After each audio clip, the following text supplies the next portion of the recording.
L'Europe et la France sont en train de mourir. Oh, pas du tout à cause de nos voisins, hein. Ce n'est pas qu'un pays essaye de nous faire du mal. Non, non. Elles sont en train de mourir parce que, en fait, elles sont atteintes d'un mal très profond. L'écologisme. Et l'écologisme est en train réellement de nous rayer de la carte. C'est ce que je me suis dit, en tout cas en lisant un article ce matin sur l'aviation et sur le nombre d'avions dans le monde. Vous allez voir, pour moi, c'est quelque chose d'absolument éloquent. En tout cas, bonjour, bienvenue dans cette vidéo de Draw My Economy, enfin de DME en direct. Comme toujours, si vous n'êtes pas abonné, je vous suggère de le faire et de cliquer sur la cloche pour être prévenu lorsque je sors une nouvelle vidéo. Et donc, on va voir ce que j'appelle, moi, le suicide de l'Europe. Vous savez qu'on vous a dit, il y a peu de temps, que c'était Jean Covici qui disait ça, je crois, que finalement, on allait devoir autoriser à chaque citoyen que 4 voyages en avion pour l'ensemble de sa vie. Peut-être même quand il serait jeune, et puis quand il serait vieux, il serait obligé d'aller habiter dans la Creuse. Vous savez que la France est en passe d'interdire l'ensemble des avions à l'intérieur. Vous savez, les avions, par exemple, pour faire un Paris-Marseille ou des choses comme ça. On est en passe de les interdire. Alors, on a déjà interdit dès que l'avion faisait moins de 2 heures. Dès qu'on pouvait faire le voyage en train en 2h30, on a interdit à l'avion de circuler. Vous savez qu'il y a toute une réflexion qui est actuellement à l'œuvre en Europe, justement, pour limiter le nombre d'avions et la circulation des avions. C'est purement idéologique, hein, parce que, comme je le dis toujours, l'Allemagne actuellement est en train de rouvrir des centrales à charbon pour faire de l'énergie. Pourquoi ? Parce qu'elle a arrêté le nucléaire et qu'elle fait de l'éolien, que l'éolien, ça ne marche que 25% du temps, 35% si c'est en mer, et que donc, le reste du temps, soit vous dites à votre population de ne plus consommer du tout d'électricité, d'arrêter les usines et d'arrêter le chauffage la nuit, soit vous devez mettre en place des usines à gaz, des usines à pétrole, des usines à charbon. Bon. Et l'Allemagne, s'étant fâchée notamment avec la Russie, elle met en place beaucoup d'usines à charbon. Or, une usine à charbon, une grosse, hein, pas les petites, mais une grosse usine à charbon, ça émet autant de CO2 que l'ensemble du trafic aérien français intérieur et extérieur.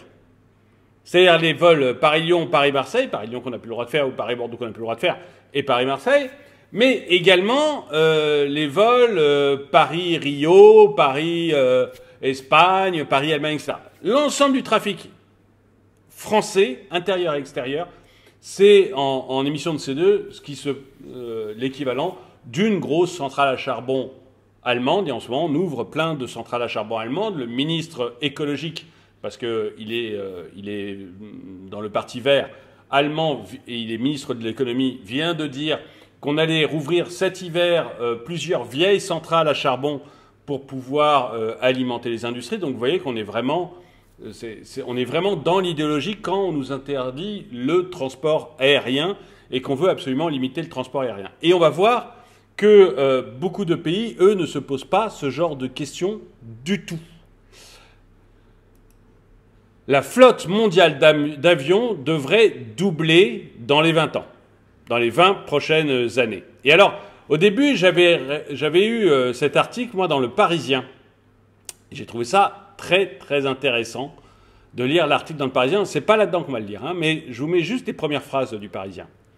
Mauvaise nouvelle pour la planète, loin de diminuer, comme le préconisent tous les... Ah oui, alors je ne l'ai pas adapté parce que je ne voulais pas lire, mais enfin bon. Les prochaines années, Airbus prévoit un doublement de la flotte mondiale. Donc en fait, vous voyez, le Parisien pourrait se réjouir, Airbus pourrait dire c'est vachement bien, on va vendre des avions à l'international, ça va équilibrer notre balance, etc.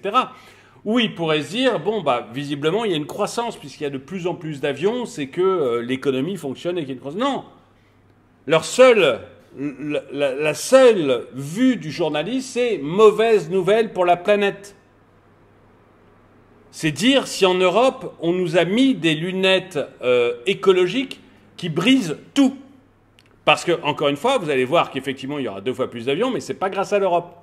C'est juste qu'il y a d'autres pays qui ont décidé de ne pas s'enterrer vivants. Vous allez voir lesquels. Croissance du trafic aérien mondial. Et la croissance du trafic aérien mondial et le remplacement par les compagnies aériennes de leurs avions par des appareils émettant moins de CO2 devrait conduire au doublement de la flotte mondiale dans les 20 prochaines années selon Airbus.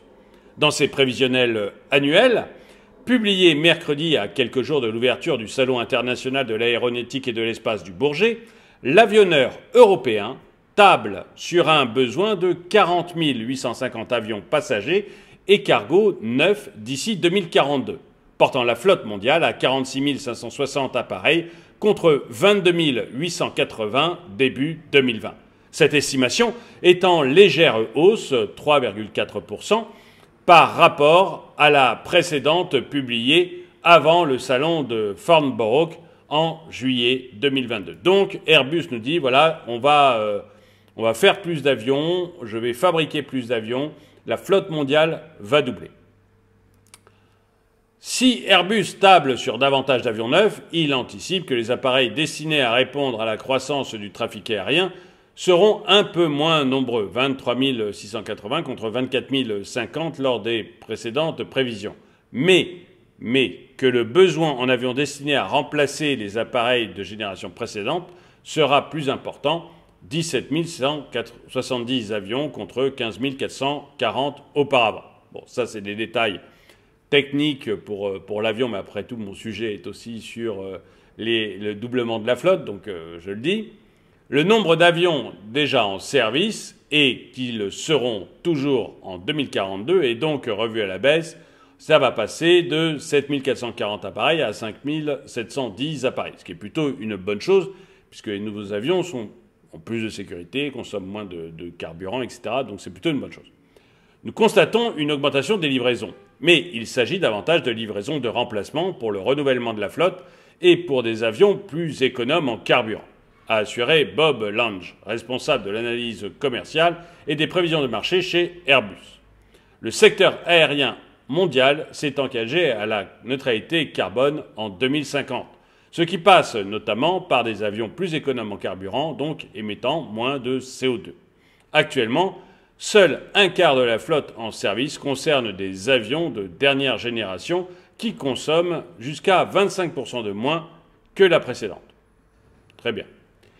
Donc ça, voilà, résumé rapide, donc il y aura des nouveaux avions, on nous dit qu'une partie d'entre eux, la moitié d'entre eux vont remplacer la flotte existante, mais il y aura malgré tout des nouveaux avions. Et moi pour vous dire, moi j'ai rien contre le fait d'avoir des avions qui utilisent moins de carburant, c'est même normal, votre voiture aujourd'hui consomme moins de carburant pour faire 100 km qu'une voiture dans les années 60, donc c'est l'évolution normale, c'est très bien, bravo. Voilà, neutralité carbone, bon, pourquoi pas, parfait. Moi, j'ai rien contre, hein, c'est pas ça. Non, moi, ce qui m'intéressait, c'est de voir qui commandait des nouveaux avions, parce que c'est pas l'Europe. C'est des pays qui, eux, n'en ont rien à faire, en fait, de ces problèmes d'écologie. Et c'est notamment la Chine et l'Inde. Pour ces prévisions, établies à partir de plus de 6000 différents scénarios, incluant notamment les prix de l'énergie, Airbus table sur une croissance annuelle du PIB mondial de 2,5% et du trafic aérien de 3,6%. Entre 2023 et 2042, le trafic domestique chinois devrait être multiplié par 3,3. C'est-à-dire que le trafic domestique à l'intérieur de la Chine chinois va être multiplié par 3,3 dans les années qui viennent. C'est gigantesque. À un moment où nous, en France, on nous casse les pieds parce que c'est pas écologique de faire partie Paris-Bordeaux en avion. Les Chinois, eux, vont multiplier par 3 le nombre d'avions sur un secteur. Quand je dis que ce que l'on fait ne sert à rien, si ce n'est ralentir notre économie, ça ne sert à rien. Ben là, vous avez une preuve. Alors que nous, on a un président qui nous dit qu'il ne faut surtout plus que les gens volent en avion en France et on interdit les vols en avion sur certaines destinations parce que ça peut être fait en train. Donc on vous dit comment vous devez circuler. Vous voyez que la Chine, elle, va multiplier par 3,3 le nombre d'avions qui volent. Donc ce qu'on aura fait ne servira à rien. Comme le reste, je l'avais déjà expliqué dans d'autres vidéos. Même chose quand on se compare à la Chine et l'Inde. Pour les autres choses, pour tout ce qui produit du carbone, on voit que ce qu'on fait ne sert à rien. Alors si en plus on se dit que l'Allemagne, elle, ouvre des centrales à charbon parce qu'ils sont hyper écolos, qu'ils ouvrent des centrales à charbon qui polluent beaucoup plus que tous nos avions internes et externes, on se rend compte qu'on est en train de nous mentir. Et c'est pour ça que je dis, l'Europe est en train et la France sont en train de se suicider à cause de l'écologie. On se suicide économiquement. Alors que d'autres pays comme la Chine, elles, s'en moquent. Ils s'en moquent, et l'Inde aussi, on va en parler. Eux, ils s'en moquent, ils veulent faire vivre leur population. Ils en ont rien à faire de nos problèmes d'occidentaux ridicules. Et donc, ce que l'on fait ne sert à rien. Ne sert à rien. On vous interdit de voyager en avion sans raison. Quand Jean Covici vous dit on devra vous obliger à ne faire que 4 voyages en avion dans votre vie, ça ne sert à rien si la Chine multiplie par 3 le nombre de voyages en interne. Vous voyez, c'est complètement inutile. Ces gens qui veulent la décroissance pour l'Europe, pour la France, ils veulent notre mort. Alors vous me direz, moi je ne voyage pas en avion, je m'en fiche. Ok, très bien. Mais il y a des gens qui voyagent en avion, respectons leur liberté. S'ils le font, c'est pas par plaisir de payer cher des billets d'avion. Respectons leur liberté. Et on est en train de les chercher aujourd'hui sur l'avion, on va venir vous chercher sur les voitures. C'est déjà commencé, vous n'avez pas le droit d'utiliser votre voiture dans certaines villes si votre voiture est trop vieille. On va venir vous chercher sur votre maison, c'est fait avec le DPI. Vous n'avez plus le droit de louer votre maison si votre DPI est G. Et on a vu que vous allez perdre de l'argent en vendant votre maison ou votre appartement s'ils sont G, parce qu'actuellement, il y a des énormes négociations sur ces maisons-là. Donc, oui, ça concerne l'avion. Oui, vous ne prenez peut-être pas l'avion, vous, mais ça va vous concerner, vous. Et ça vous concerne déjà, vous, dans d'autres secteurs. On va continuer pour que vous voyez qu'il n'y a pas que la Chine. Déjà, il n'y aurait que la Chine, nos efforts ne serviraient à rien.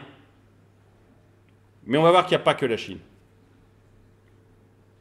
Et les vols intérieurs indiens par 5. Donc la Chine, elle va multiplier par 3,3 et l'Inde par 5. Ces vols entre 2023 et 2042.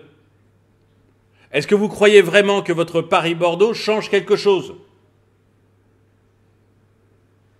quand on a ces chiffres-là? Dans les marchés dits matures, la progression sera moindre. Le trafic intérieur américain sera multiplié par 1,4 et les vols intra-européens par 1,3. Donc vous voyez, on voit où est la croissance. Parce que c'est un bon, si vous voulez, c'est un bon facteur de croissance de voir ça. Le transport, pas que aérien, mais le transport en voiture, en train, le transport aérien, ce sont des facteurs qui montrent la croissance.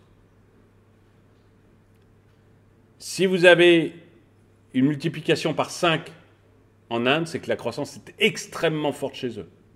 Par 3,3 en Chine, la croissance est extrêmement forte chez eux, mais un peu moins forte que l'Inde. C'est normal, ils sont plus hauts que l'Inde, donc c'est plus pénible. Enfin, plus difficile d'avoir des fortes croissances quand on a déjà un PIB gigantesque. Les États-Unis 1,4, l'Europe 1,3, la France, on vous interdit de circuler en avion. Bon, j'exagère à peine le trait, mais voilà. Donc vous voyez qu'il y a vraiment... Ce que je voulais montrer là, c'est que nous, Français, et l'Europe, on est en train de s'auto-détruire pour des problèmes environnementalistes. On est en train de brider les libertés des Français pour des raisons environnementalistes, qui ne servent absolument à rien. Alors j'ai cité les mines à charbon et centrales à charbon allemandes, mais oublions ça, même si on compare à ce qui se fait en Inde et en Chine. Les restrictions que l'on s'impose ne feront pas gagner 1 gramme de CO2 à l'atmosphère, pour peu que ce soit vraiment utile. Bon, on va prendre ça, bon, sinon la vidéo va durer longtemps. Mais ne feront pas gagner 1 gramme de CO2 dans l'atmosphère, uniquement parce qu'à côté, la Chine et l'Inde sont en train de se développer extrêmement vite. Et non seulement ça, mais du coup, ils vont prendre des coups d'avance sur nous. Et les puissances dominantes, ce seront eux, et ça ne sera plus l'Europe. Et les États-Unis, eux, on sent bien qu'ils sont tiraillés parce qu'à leur tête, ils ont Joe Biden qui est quand même plus liquide que solide maintenant, et donc ça devient difficile. Mais les États-Unis restent les États-Unis, ils s'en sortiront. Enfin, j'ai de bons espoirs pour eux. Mais on voit bien que nous, ça va devenir extrêmement difficile. J'aimerais bien savoir ce que vous en pensez, dites-le moi dans les commentaires. Est-ce que vous êtes d'accord avec moi pour dire que tout ça est totalement inutile de se restreindre, nous, que toutes les restrictions qu'on nous demande à nous sont totalement inutiles, notamment à cause de l'Allemagne, de l'Inde, de la Chine, ou dites-moi si vous pensez que c'est absolument utile et qu'il faut que nous, on montre l'exemple, un peu comme si les autres nous regardaient. Ça, j'y crois pas trop, mais enfin, dites-le moi. Dites-le moi. En tout cas, merci d'avoir regardé cette vidéo. Mettez-lui un pouce vers le haut, commentez-la, partagez-la. Merci à tous ceux qui soutiennent la chaîne, et moi, je vous dis à très bientôt.